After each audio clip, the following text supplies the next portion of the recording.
Boa noite, mais um podcast aqui do Urtiga e hoje com um assunto bem interessante para todos vocês, pais, que estamos trazendo hoje a psicopedagoga Alcione, maravilhosa aqui, para esclarecer vários assuntos bem interessantes, ela que é especialista em neurociência e aplicada em educação, para que vocês possam aí hoje ficar por dentro de muita coisa, vai trazer muita mesmo, explicações aí para ajudar no comportamento aí dos seus filhos.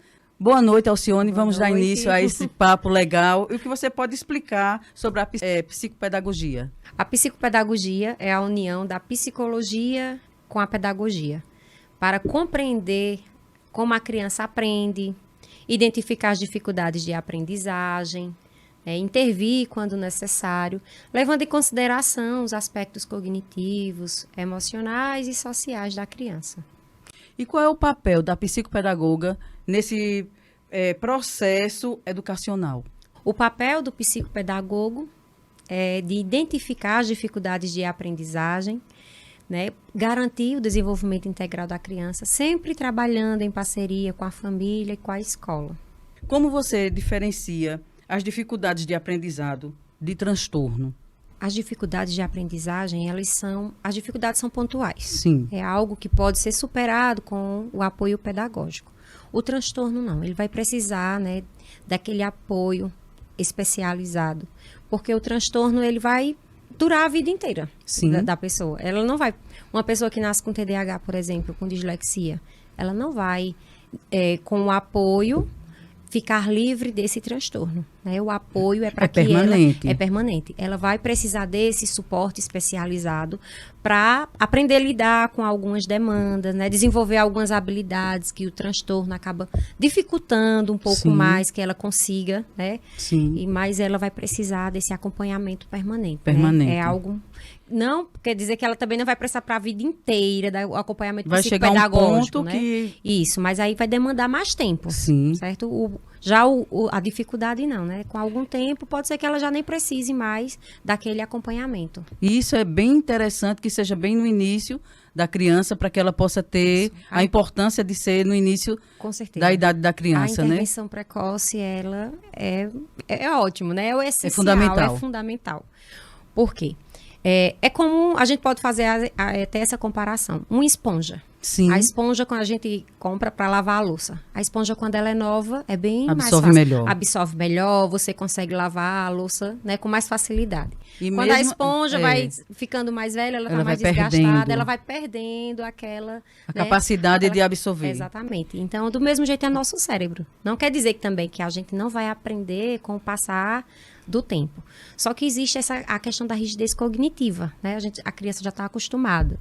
Então, quanto mais cedo começar com essa intervenção, melhor para a criança. Vai facilitar a dificuldade que eles têm para enfrentar. Isso, vai acompanhar esse desenvolvimento. Até pela questão da capacidade mesmo do cérebro, Muito mais, ela tem muito mais neurônios, então o ideal é a intervenção precoce. Comece desde cedo, é o ideal.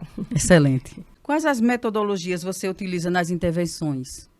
Jogos pedagógicos são essenciais, através da brincadeira, do jogo. A gente percebe muita coisa, da criança. A gente trabalha muitas habilidades também por meio das brincadeiras. Sim. Atividades lúdicas, material visual, material sensorial também, dependendo da necessidade da criança, são essenciais, ajudam bastante.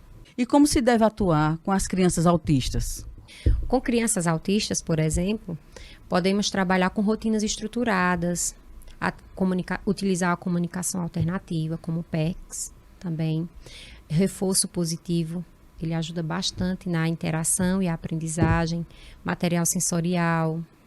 Teria como dar uma explicação mais detalhada sobre isso que você acabou de dizer, esse material, para que os pais pudessem ter uma visão melhor? Pronto. Por exemplo, uma criança que não tem o desenvolvimento da fala, A criança não fala. Então, como essa criança pode se comunicar? A gente vai ter que utilizar outras estratégias de comunicação.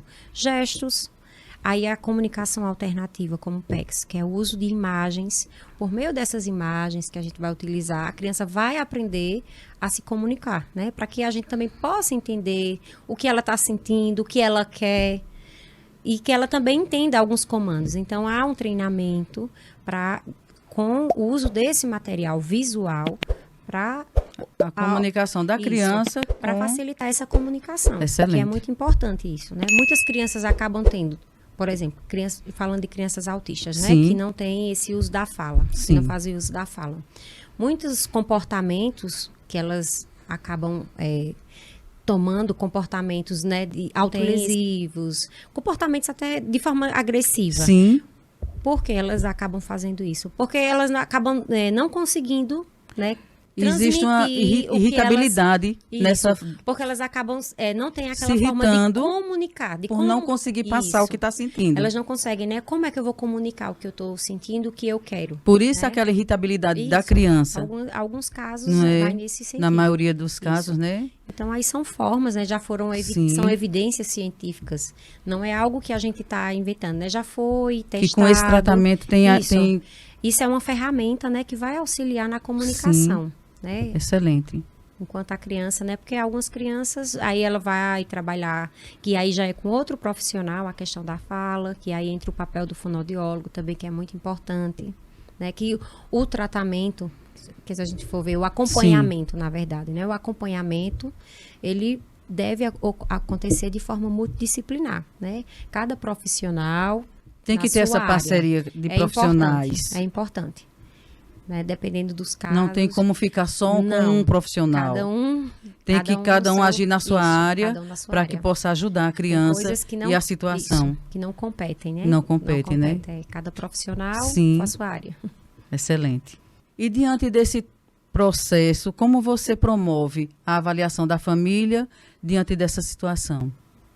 O envolvimento da família é fundamental, é essencial. A família é o ponto-chave, né? É até o que eu digo às mães que eu acompanho. Sim. Que o primeiro passo começa em casa. A família é essencial. Pode ser a terapia melhor do mundo, mas precisamos também desse apoio da família. A família também deve fazer a parte dela, certo? Até porque a criança passa mais tempo com quem? Com a família, né? Com a família. Então, elas vão aprender mais com a família. Claro que a família também não tem nem o conhecimento e nem tem a obrigação de saber como fazer o trabalho terapêutico que o terapeuta tem a obrigação de saber, né? Então, aí como é que a gente entra? A gente entra com esse suporte de sempre ter um diálogo aberto, de orientar, falar para a família como ela deve proceder, em alguns casos em casa. E existe essa orientação para as mães? Existe. Algumas coisas você já pode fazer assim, mãe, em casa, né? E elas trazem até dúvidas também. Sim. Olha, teve determinado comportamento. Como é que eu posso estar lidando com ela?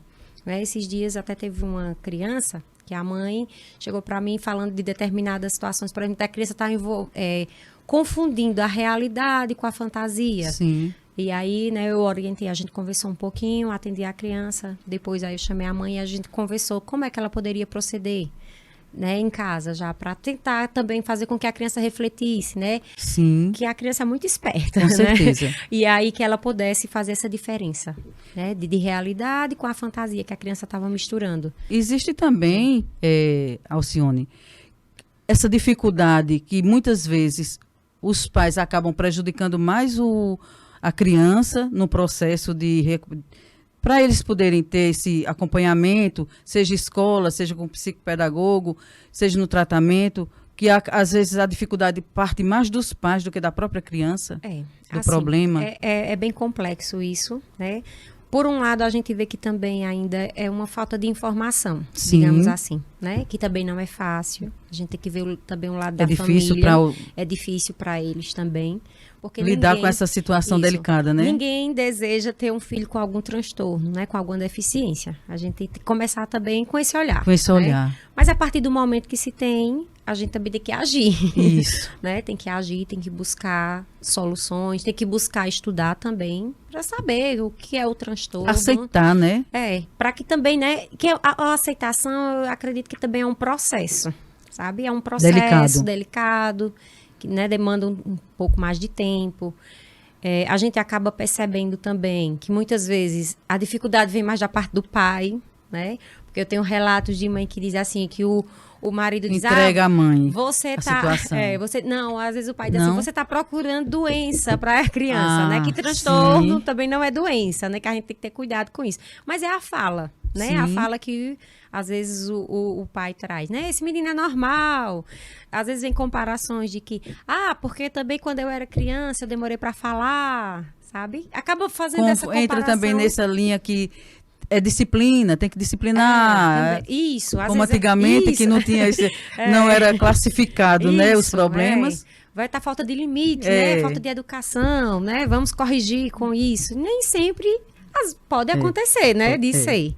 Por isso que tem que se procurar um especialista, para ter a ajuda de um profissional. Isso, que o profissional vai fazer essa avaliação. Ele vai buscar identificar, né? Vai fazer a avaliação de acordo com os critérios, né? Porque não é assim você dizer, porque eu acho que tal pessoa, tal criança tem tal transtorno. Não. Tem os critérios, né? Sim. Tem o DSM, que a gente tem que ver os critérios que é apresentado lá de cada transtorno, né? Se a criança tem aquele transtorno, a pessoa, né? Porque não é só a criança, que muitos adultos também acabam descobrindo, né? Já na vida adulta, né? Que tem um transtorno. Passou a vida inteira tendo vários problemas, né? Sendo julgado e depois descobre que tem algum transtorno, né? E aí justifica muita coisa, né? Por que agia daquela forma? E os castigos que já tomaram não resolveu. Verdade. Né? Não resolveu. Como aquele ditado, né? Na minha época era com pisa que se curava, né? E hoje em dia a gente tem que ter todo um cuidado. Exatamente. Porque hoje já tem uma visão, né, da forma correta. E que bom que hoje também, né, já se tem estudos que podem comprovar que não é a birra, não é a malcriação, é a forma como o cérebro daquela pessoa trabalha, a forma como o cérebro foi criado, né? Como ele foi desenvolvido. Então, para ele também é difícil, para a própria pessoa que tem um transtorno. É difícil também. E hoje as escolas também têm um olhar mais delicado, mais sensível com relação à criança. Hoje em dia a gente já olha para a criança quando vê qualquer agitação, qualquer comportamento diferenciado que não agrada, a gente já para assim um pouquinho, a gente já não pode ser rude, porque a gente já tem essa visão, né? Que existe um problema que precisa ser cuidado, né?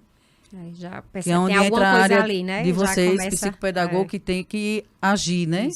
Isso. Aí é onde nós fazemos essa avaliação, né? E nós encaminhamos, né, para um médico, um neuropediatra, para ter o laudo. Para ter o laudo, porque só o médico porque a criança precisa de um laudo. Um suporte, né? O médico precisa fazer essa avaliação para que realmente o médico possa dar o laudo. Certo, perfeito. Em que momento a mãe ela tem essa preocupação, esse olhar de perceber que sua criança ela precisa dessa ajuda, né? Em que momento ela pode perceber ainda como bebê ou só a partir do momento que ela entra em uma escola? Desde bebezinho já começa a surgir alguns sinais, né? Que passam às vezes despercebidos, ou então a família diz assim, não, é porque demora mais um pouquinho, vou esperar mais um pouco, né? Acaba acontecendo muito isso. Mas desde bebê, por exemplo, a criança, ela já nos primeiros meses, ela faz esse acompanhamento com o olhar, né? O papai passa, a mamãe passa, ela já acompanha com o olhar. E uma criança, né, que possivelmente, por exemplo, TEA, que é o autismo, a criança ela vai evitar esse contato, né? Ela não vai acompanhar. Ela não acompanha, já traz essa ausência, né? Em muitos casos você já pode perceber que ela traz essa ausência de acompanhar com o olhar. E já são sinais. É importante, né? Nesse momento, já procurar um profissional.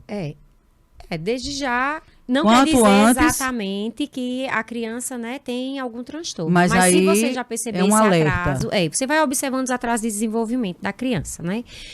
Tanto é que a gente sabe também que a criança deve ser acompanhada pelo pediatra, né? Fazer aquelas consultas periódicas que o pediatra também pode estar ali alertando, certo? Que ele tem ali a sua fichinha, o M-Chat, que ele vai preencher com os marcos de desenvolvimento daquela criança. E aí os pais, né, já ficam ali alerta, né? Observando a sua criança. Os balbucios, que a criança vai começando a apresentar. Se a criança tá faltando aí essa interação, né? A criança evita, não olha. Você chama pela criancinha, faz algum barulho. Por exemplo, como se ela não um escutasse. barulho. E a criança não tem nenhuma interação. Né? Você faz um barulho, por exemplo, bateu alguma coisa, o normal é o quê? A criança se assuste, né? Ela vai se assustar ali, já vai indicar, tem alguma coisa errada. E é aquela criança que ela tá só ali olhando pro teto, muitas vezes, né? Fica ali no berço, olha pro teto, você faz e não tem nenhuma interação. Ela já tá começando a mostrar ali alguns sinais de que ela possivelmente, né, pode ter algum transtorno. É importante o estímulo, certo? O estímulo, ele é essencial. Desde bebezinho, né? Você conversar com a criança, o contato físico, né? E sempre tá ali olhando, fazendo... Que a gente fica... É automático, né? Quando a gente vê uma criancinha, a gente faz aquelas caretinhas. Ah, neném, fofinho. E aí a criança já abre aquele sorrisão. Se a criança já não tem esse tipo de interação, você já tem que... Já é alguma coisa, né? Um alerta. Já de começar a observar. Mas, assim, para que a gente possa falar...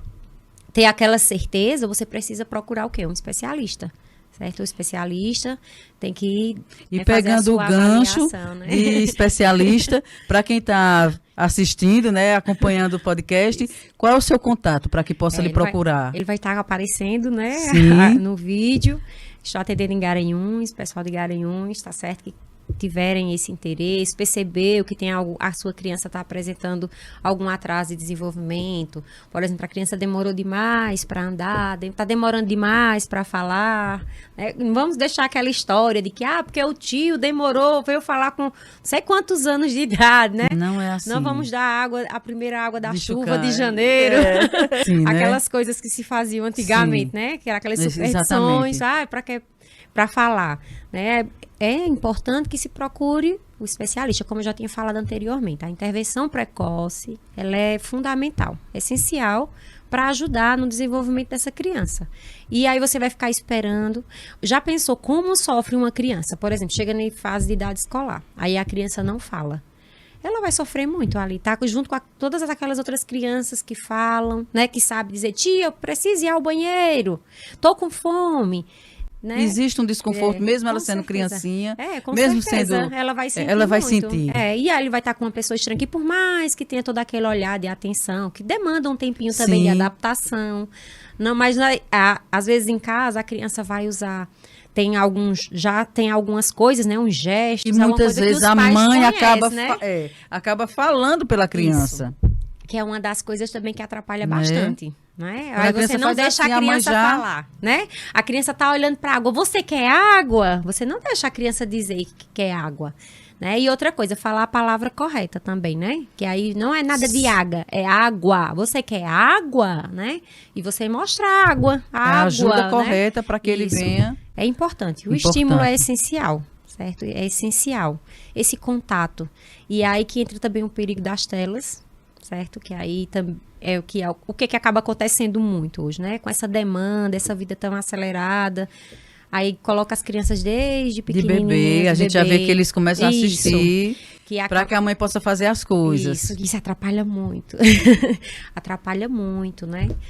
A televisão a gente sabe que vai chamar a atenção. As telas vão chamar a atenção, com certeza. Muito colorido, musiquinha, né? Mas a criança precisa de contato físico, né? O ser humano, é isso. A gente precisa. Acho que a gente está se perdendo muito nisso. E o limite do acesso também a essas coisas, né? A gente precisa, ela precisa desse contato, precisa da mãe fazendo caretinha, cantando musiquinha, batendo palminha. Vamos bater palma. Vivenciar Vivenciar, precisa do adulto, né? Que são estímulos, é essencial. Que também pode acontecer, por exemplo, uma criança tem um atraso de fala. E você dizer, não, já tem um transtorno. Não é exatamente assim, né? Vai para uma avaliação. Não pode ficar sobre... Não é só... porque atrasou para falar, a criança já tem um transtorno. Não, precisa dessa avaliação. Porque essa criança também teve estímulos, né? E aí tudo isso vai ser avaliado. Por isso a importância de levar o profissional para que ele possa tirar qualquer dúvida ou já começar... a cuidar. Isso, porque inicialmente a gente já faz, né, uma entrevista, né, que a gente chama de anamnese, onde a gente acolhe dados que são fundamentais, né, dados que vêm desde a gestação, certo? Que é importante também a gente frisar isso. Porque a criança, né, o ser humano, nós, todos, a gente não é só a partir do nascimento, né? É até antes do nascimento mesmo. Tem estudos que apontam até 3 meses antes do período da fecundação mesmo, de ele ser gerado, a saúde do pai e da mãe, né, os hábitos do pai e da mãe vão influenciar, né, no desenvolvimento desse novo ser. Então, é fundamental. Aí a gente faz toda essa investigação, desde a gestação, se a mãe teve alguma comorbidade, como foi essa gestação, né, medicação, se usou drogas, tudo isso, né, é feito esse levantamento, porque a partir desses determinados comportamentos que vai chegar no diagnóstico. Vão influenciar para esse possível, né, diagnóstico, né? São pistas aí que a gente vai colhendo. O psicopedagogo, né, como eu tinha falado antes, a gente entra nessa questão da área da aprendizagem. Aí que até a gente pode dizer, quando eu posso procurar um psicopedagogo? Sim. Aí, quando tem esses atrasos de desenvolvimento, né, e aí a criança desde pequenininha, que nós vamos fazer essa intervenção precoce, né, a gente faz essa avaliação para tentar identificar o que é que pode estar ocasionando esse atraso de desenvolvimento, certo? E aí já em fase escolar, essa questão também da aprendizagem, a criança tem muita dificuldade nas atividades escolares, tem recusa das atividades escolares, está muito desmotivado.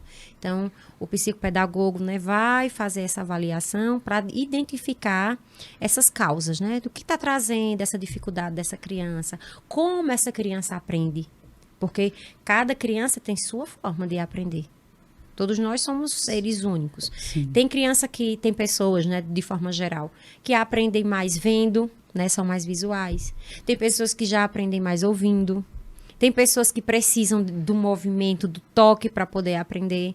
Então, aí a gente faz esse rastreio para você também identificar como essa criança pode aprender, né? Como é a forma dela de aprender. A questão emocional também atrapalha muito, certo? Se você não está bem emocionalmente, você não vai ter motivação, né? Como você vai conseguir fixar na sua memória aquele conteúdo, por exemplo, na sala de aula, se você não está bem emocionalmente? Isso é de forma geral, né? De forma geral. E a gente é humana, a gente precisa, isso. Né? Nós somos emoção, isso, né? Verdade. Então, se a gente não está bem, um ambiente não é acolhedor, você não vai se sentir à vontade, né? Ali também para aprender, vai estar sempre em alerta.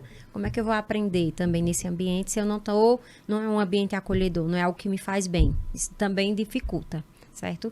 O médico é essencial, o médico, o neuropediatra, né? Porque o neuropediatra ele vai fechar.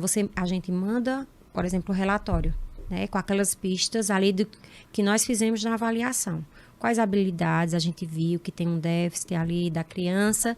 E ele, com base na leitura daquele relatório que nós enviamos, com a fala também da mãe, até porque determinados comportamentos eles devem ser universais, ou seja, acontecer em todos os lugares. Vamos trazer para uma criança, por exemplo, com TOD.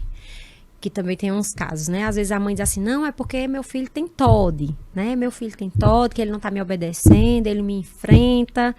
Mas aí na escola, a criança não tem esse comportamento. A criança vai ficar com outras pessoas. Não tem esse comportamento. Esse comportamento é só quando ela tá em casa. Então, a gente tem que ver o que é que tá acontecendo aqui em casa, né? Porque esse comportamento da criança, esse comportamento desafiador, ele tem que ser em todos esses ambientes. Certo? Acontece muitas vezes por exemplo, no início, a criança tá toda boazinha ali com a gente também, porque é alguém estranho, né? Ela não vai querer, é uma novidade, tá brincando, né? Tá boazinha. Mas ali ao longo das sessões, ela vai com o jogo, ela vai começando a mostrar aquele comportamento. Porque a criança gosta de manipular, né? De repente, da questão da frustração. A criança perdeu o jogo, aí você já percebe que ela não aceita, né? O perder. Eu perdi, a culpa é sua, né? Vou começar a culpar o adulto pelaquela minha perda, por exemplo. Aí, então, você já começa a perceber aqueles indícios, né? Com o tempo. O não aceitar, né? Então, com o tempo. Aí, o médico, né, ele vai fazer a sua avaliação, vai ter esses relatórios, vai ter essa fala, vai saber que a criança apresenta tais de comportamentos em todos esses ambientes, na escola, né? O que o terapeuta conseguiu, né, rastrear também, ele vai levar isso em consideração e vai trazer a avaliação dele, né, que a avaliação dele também é fundamental. E aí ele vai dizer, não, se fecha o diagnóstico ou não. Para fechar um diagnóstico também é importante um tempo de estímulo também, um tempo de terapia. Sim. Seria o essencial. Né, a literatura traz até essa indicação também de pelo menos 6 meses de estimulação para que se possa fechar mesmo o diagnóstico, que muitas crianças muitas vezes podem ter comportamentos que a gente pode achar que aqui está de acordo com esse diagnóstico. Em poucas sessões é impossível.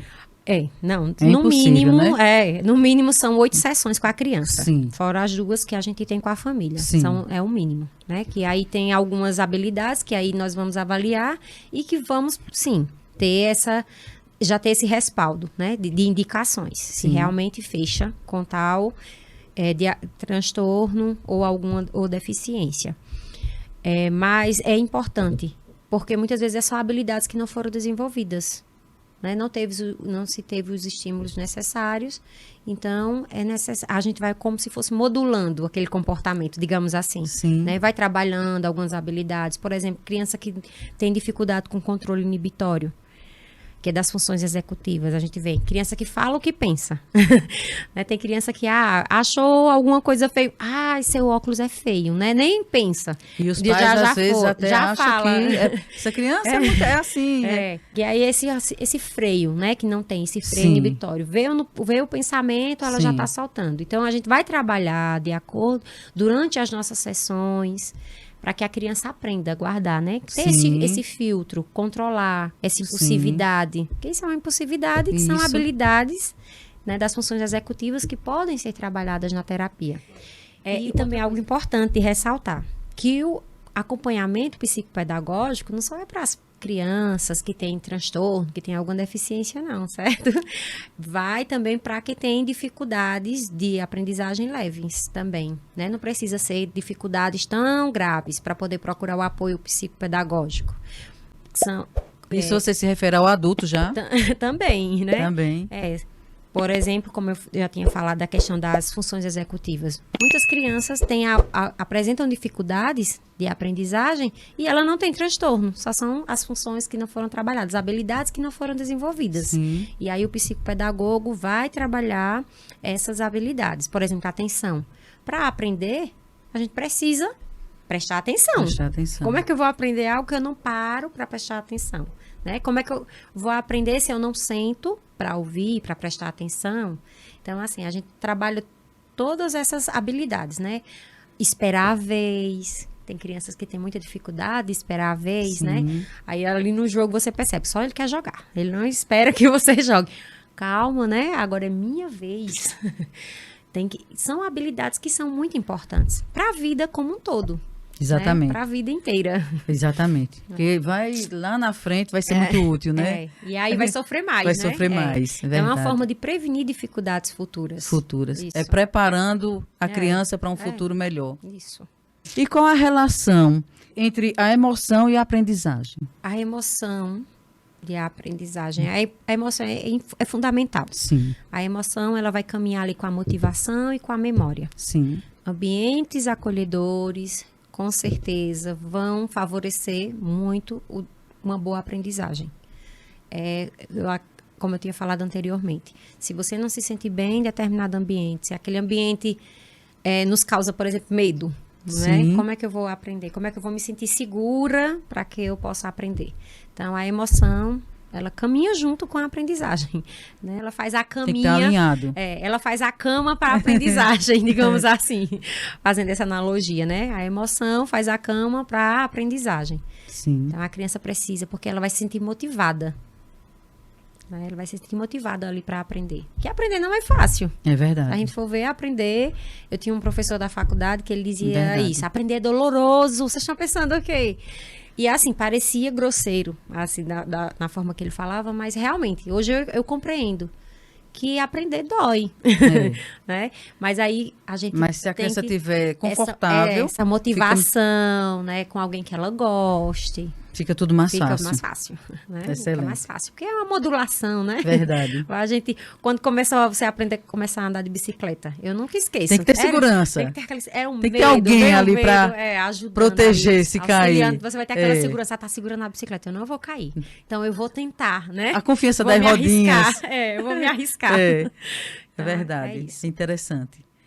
Como você adapta atividades para diferentes ritmos? Ajustando o tempo, a complexidade das atividades, respeitando as individualidades, né? Como eu tinha falado anteriormente. Cada criança tem a sua forma de aprendizagem, aprende no seu ritmo, e é preciso a gente levar isso em consideração, mas sem perder o objetivo pedagógico. Com disciplina. Né? Sem perder o foco. Sim. Mas algumas crianças aprendem mais rápido, outras já demoram um pouquinho mais. Mas a gente não pode perder o foco. A gente tem que ter um objetivo, certo? Mas, assim, respeitando a individualidade de cada um, o seu tempo, a complexidade das atividades. Se eu sei que uma criança, por exemplo, não sabe ler, Sim. né? Então, como é que eu vou colocar já um texto? Uma leitura, uma não tem leitura, como. né? Não posso exigir. Vou Sim. frustrar a criança, ela vai ficar... Então, assim, tem que levar isso em consideração, né? Respeitar o que ela já sabe, o que é que ela consegue fazer. Como você mede o progresso da criança? Com registro das observações. Todas as sessões são feitas observações, né? Guarda aqueles registros. Porque como é que eu vou lembrar, né? De acordo com o que eu tenho um objetivo em cada sessão e eu vou desenvolvê-la, né, para alcançar aquele objetivo. E aí, como a criança vai desempenhar aquelas atividades, como ele vai se sobressair naquelas atividades, então eu vou registrar ali, né, quais os meus objetivos foram alcançados. O que é que eu pude observar em cada sessão?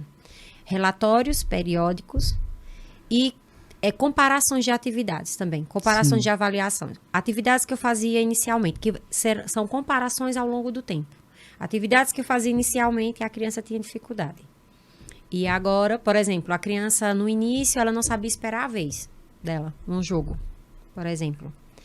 Ao longo do tempo, né, digamos que a gente passou ali umas 3 sessões e a criança já consegue esperar. Ela já não tem mais aquela impulsividade de não deixar eu jogar também. Então, ali eu já vejo que é o progresso, né? Tô medindo ali, foi a evolução da criança. Ela já conseguiu, né, se segurar ali, né, controlar sua impulsividade, ela já sabe, né, que respeitar a minha vez. Ela sabe que o jogo não é composto apenas por uma pessoa jogando. Crianças que, por exemplo, têm dificuldade em seguir a regra do jogo. Ela quer manipular porque ela não quer perder, Sim. né? Então, ela, há um tempo... Não, a regra é essa. A gente vai ter que seguir, ela é dessa forma, né? E aí, passa algumas sessões, ela já sabe a regra, repete o jogo, vamos repetir aquele jogo. E aí ela não vai ter mais dificuldade. Então, são avanços. Então, eu estou medindo ali o progresso, né? E esses avanços, geralmente ele ocorre com poucas sessões ou... Vai depender da criança. É muito da criança, né?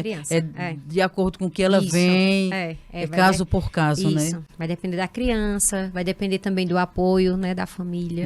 Dos outros ambientes que a criança frequenta. Eu lembro que teve uma mãe que eu pedi para ela comprar um jogo e fazer com a criança em casa. Aí ela disse que era uma confusão. Porque ela disse que acabava guardando o jogo, porque ele não esperava, a criança não esperava. A mãe também não tinha como. Aí ela, mas tem que permanecer. Né? Tem que ter esse apoio, né? Tem que continuar. É assim, é persistência. Porque não fica só para o profissional, né? É persistência. Né? Tem que haver e com o tempo eles conseguem perceber também esses avanços, né?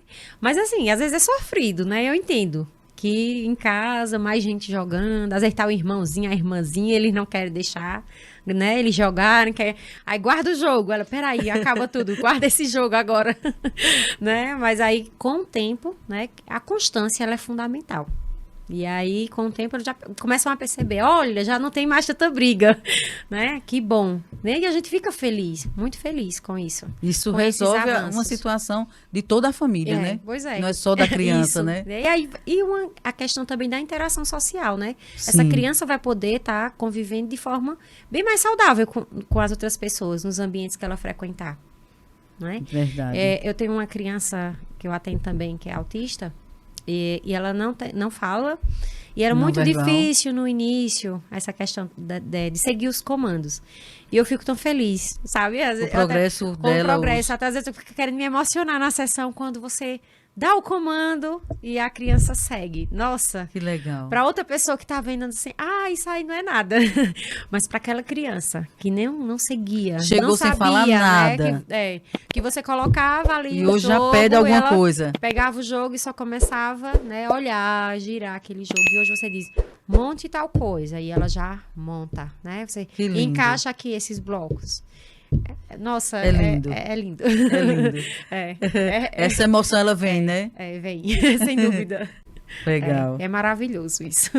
E qual a importância do brincar nesse processo terapêutico? O brincar é a linguagem da criança, né? Toda criança gosta de brincar. É uma forma que de forma lúdica, de forma acessível, que é a linguagem da criança, né? A forma da gente adentrar e utilizar aquela brincadeira, aquele jogo, para que a gente consiga desenvolver aquelas habilidades na criança. E aí ela vai conseguir, olha, ela vai fazer de forma prazerosa, né? De forma prazerosa, ela tá brincando. Inclusive, eu queria até fazer uma observação, né? De uma fala, né? De um comentário, um dia que eu ouvi sobre isso. Algumas pessoas, por ignorância, assim, né? Por ser leigo no assunto, aí dizem, mas é aquele terapeuta... eles só brincam. Mas aí acha que acha que a gente tá ali só por brincar, né? Tá brincando, passando o tempo. Sem saber que aquela brincadeira é onde está desenvolvendo. Isso. A gente tem um objetivo naquela brincadeira, né? Aquela brincadeira não é o brincar só por brincar. Não tá passando o tempo. Não tá passando tempo. Tem uma intenção. E essa intenção, ela é muito válida, né? Por meio ali daquele jogo, daquela brincadeira, a gente consegue alcançar. Existe uma sensibilidade ali naquele tempo. A gente consegue alcançar de forma, né? Como eu até relatei anteriormente, esse caso. Brincando ali com a criança e você vê... Foi o despertar naquela brincadeira. Porque é a linguagem dela, né? A brincadeira. Que ela bem foi algo conseguindo. Acessível. Que né? legal. E aí ela vai levar isso para a vida dela. Né? Outros comandos, né? Que ela vai seguir, né? Vai entender e fazer ali o que está sendo solicitado. Interessante e bonito de se ver, né? Porque a criança, ela tá aprendendo desenhando, né? Né? Precisa desenhar para você aprender? Precisa, né? Precisa desenhar. Interessante. Precisa. Qual é a importância do acompanhamento psicopedagógico? Identificar essas dificuldades de aprendizagem, prevenir dificuldades futuras, né, que possam vir, dificuldades maiores nesse quesito da aprendizagem, auxiliar a aprendizagem, intervir precocemente, auxiliando essas habilidades emocionais, socioemocionais, cognitivas, né, que fazem parte da aprendizagem. Então, é importante os pais procurarem o acompanhamento psicopedagógico para ajudar seus filhos nesse processo da aprendizagem. Sim, é impossível ficar sem esse acompanhamento, eles não vão poder ajudar. Eles não vai ter um desenvolvimento 100%. Se já tem as dificuldades, né? E aí você precisa de um especialista para poder lhe direcionar. Não dá para deixar só na mão do profissional, né? A família vai ficar perdida muitas vezes, né? Sim. Ele vai ficar perdida ali. Como é que tem que ter essa parceria dos pais com o profissional. Isso. Porque você sente alguma dificuldade com os pais quando eles não contribuem? Com certeza. Isso aí é perceptível. Demora mais, Demora mais, É necessário, aí a né? importância. A família, ela é essencial. É essencial. Né? E até mesmo essa abertura também para procurar ajuda. Existe resistência dos pais? Que muitas vezes... Existem casos, né, que os pais colocam a culpa na criança, acha que isso é preguiça, né? Tá com preguiça, né? Então vou cobrar, vou castigar, vou tirar isso, vou tirar aquilo. Então procure um profissional, né? Para chegar no problema, né? Investigue ali com onde está a causa. A causa, certo? Dessa dificuldade. Que são inúmeras, podem ser inúmeras, né? Pode ser questões cognitivas, né? E a criança já tem algum transtorno neurológico, pode também ser questões emocionais. Ausência de apoio em casa. Também pode ser a falta de estímulo, né? A falta de acompanhamento. Se você São situações, são né? São várias situações, né? E aí é importante, por isso que é importante procurar ajuda. né? Em que situações você recomenda que os pais busquem esse tipo de apoio? Pronto, quando perceberem atraso de desenvolvimento, dificuldade em atividades escolares, né? Resistência, desmotivação, então procura ajuda, né? Para que a gente possa analisar direitinho, avaliar. Não esperar chegar numa fase de adolescência. Que aí piora Aí a situação, fica mais difícil, né? Porque mexe, vem outras coisas a mais, né? Outras questões biológicas que vão dificultar. Então, quanto mais cedo, melhor. E essa criança também vai ficar frustrada. É verdade. Ela vai perceber vem outros fatores. Vem outros, né? Começa a virar bola de neve. Vai perceber que seus colegas estão ali acompanhando, vai acompanhando o ritmo e ela vai ficando cada vez mais desmotivada, né? Não está conseguindo acompanhar, ela vai sentir uma desmotivação maior. E corre vários riscos também, né? De depressões, de outros fatores que podem prejudicar, né? Se não cuidar a tempo, a questão né? da autoestima, que é muito importante, né? Por meio do acompanhamento, a criança, a partir do momento que ela vai começando a superar aquelas dificuldades, vai melhorar a sua autoestima. Né?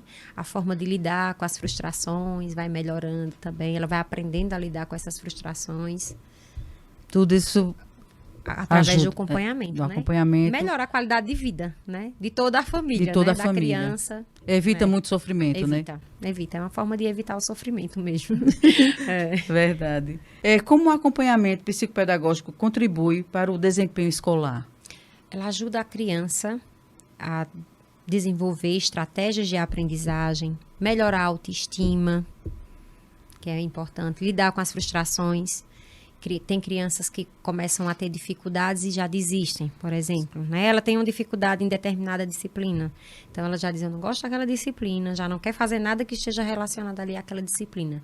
Então, ela vai ser auxiliada a buscar estratégias de como eu posso estar resolvendo esses problemas, né? Como é que eu posso estar buscando melhoras de aprender essa disciplina? De que forma eu posso aprender melhor essa disciplina que eu tenho mais dificuldade? E aí vai melhorar a autoestima da criança. E vai melhorar a convivência dela, né? A relação, a interação dela com professores, com colegas. E a partir daí a gente vê que é só trazendo mais benefícios.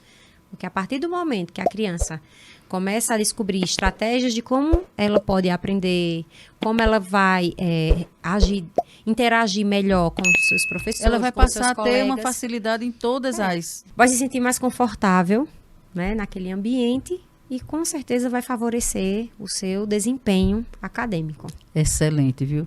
Excelente, eu vejo assim, eu fico ouvindo as suas explicações de forma maravilhada, né? Porque assim, quanta coisa a gente poderia ter evitado e quanta coisa os pais podem evitar para que seus filhos venham a passar, né? Porque por isso que às vezes a pessoa, eu não suporto tal matéria, eu não suporto tanta dificuldade por conta que faltou um diagnóstico, faltou um apoio, faltou uma ajuda profissional, não é isso? E acaba acarretando uma vida inteira de problemas. São danos, né? São danos para a vida. Exatamente.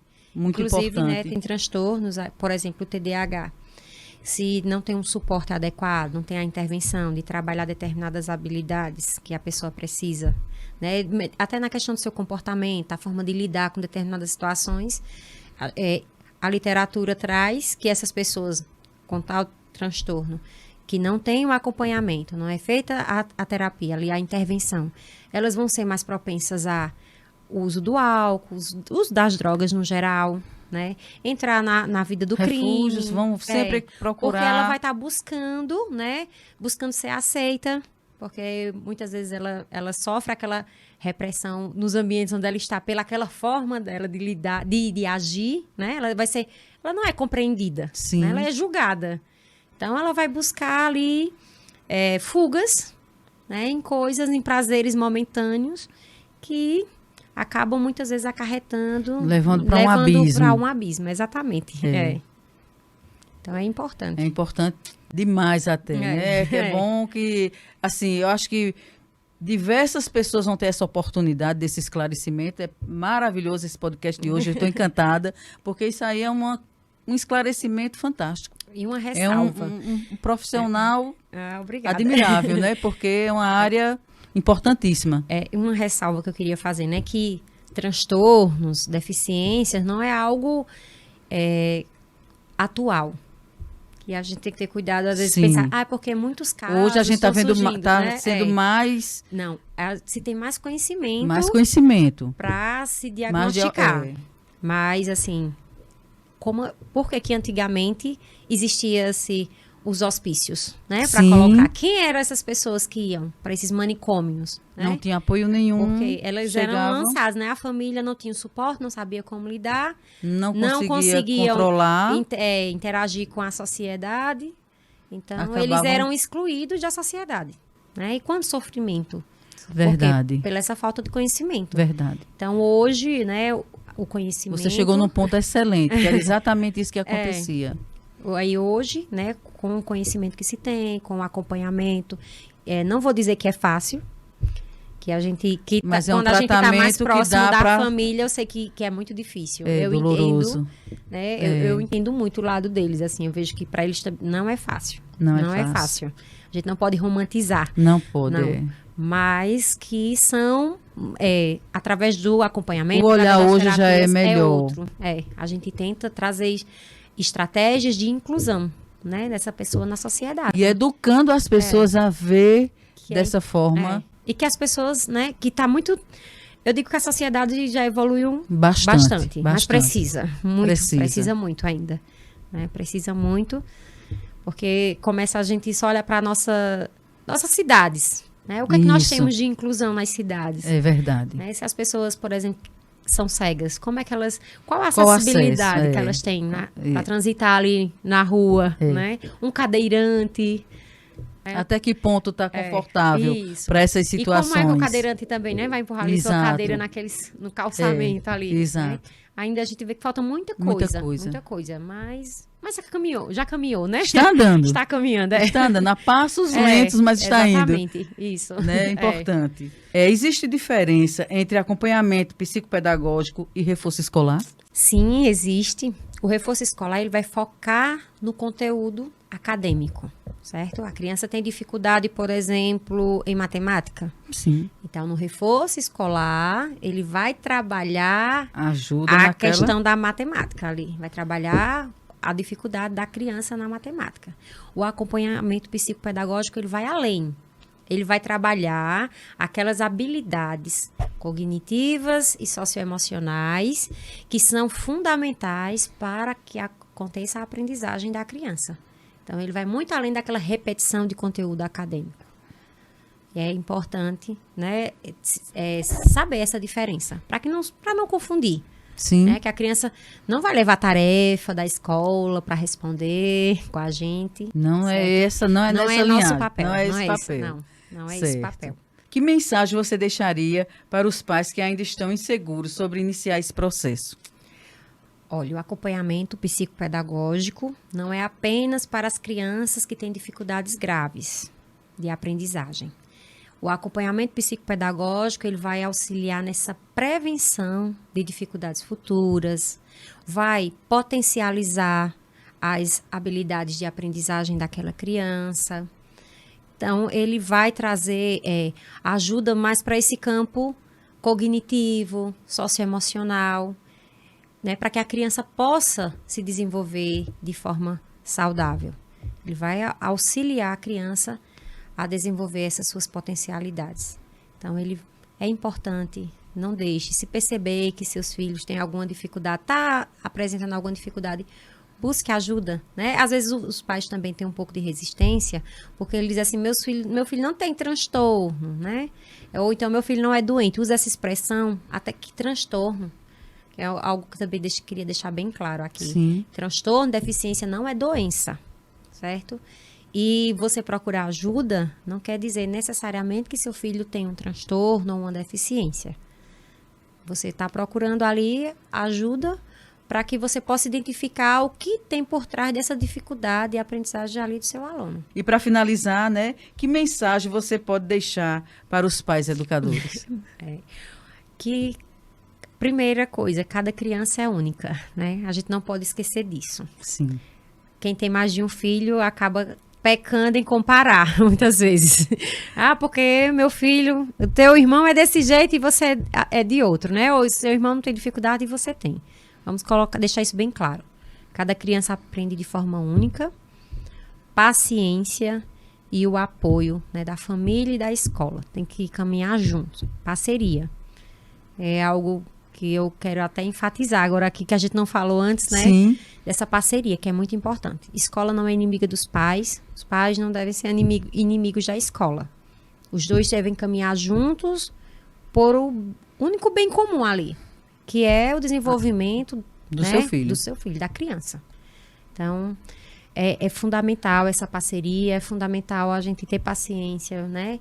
E também estar consciente que cada criança é única.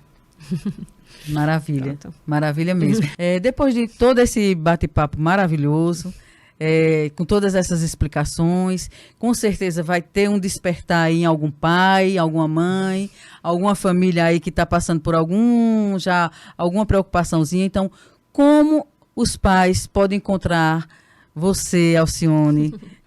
Em qual endereço, qual forma eles podem, assim, aonde lhe encontrar? Estou atendendo em Garanhuns, na Avenida Dantas Barreto, prédio 13, subsolo, né? Fica de frente ao Banco do Nordeste. Também vai estar aparecendo aqui o telefone para contato, né? Caso tenha alguma dúvida, fazer uma avaliação.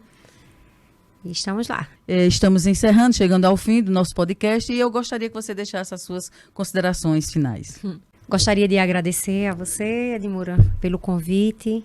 Gostaria de agradecer também ao Urtiga Podcast pela oportunidade, né? E até parabenizar por essa iniciativa, né? Que outros veículos de comunicação também possam tomar essa iniciativa. Excelente. De abrir oportunidades, né? Para que outros terapeutas também, outras pessoas, outros profissionais da área possam estar dialogando, levando informação que é tão importante para a sociedade, né? Dando voz a essa comunidade, às pessoas que muitas vezes, né, são esquecidas e elas precisam ser ouvidas, precisa se falar sobre esse conhecimento, né? A gente precisa divulgar esse conhecimento, tirar dúvidas também. Quantas famílias, né, podem estar passando por algum problema e não... E aí, né, agora vão ter, né? Com certeza, a oportunidade de procurar o profissional. Isso, Um excelente profissional, Alcione. Obrigada. Parabéns, maravilha.